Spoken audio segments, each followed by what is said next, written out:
Our immune cells, including our adaptive immune cells, are more prone to cellular senescence with age, called immunosenescence, and this makes us more susceptible to infections as we get older.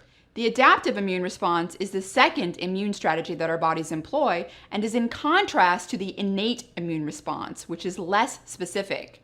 It functions by using and creating immunological memory after initial exposure to a pathogen, which then makes its response more targeted and specific in subsequent encounters. The adaptive immune system functionally declines with age, but mouse studies show us something interesting. A conservative dose of about 1.6 milligrams per day in old mice was able to render a regaining of some of that lost function in the adaptive immune system. If we extrapolate that to a human equivalent dose, it comes out to around 20 grams of sulforaphane a day, which is an amount you might expect to find in around 43 grams of fresh broccoli sprouts.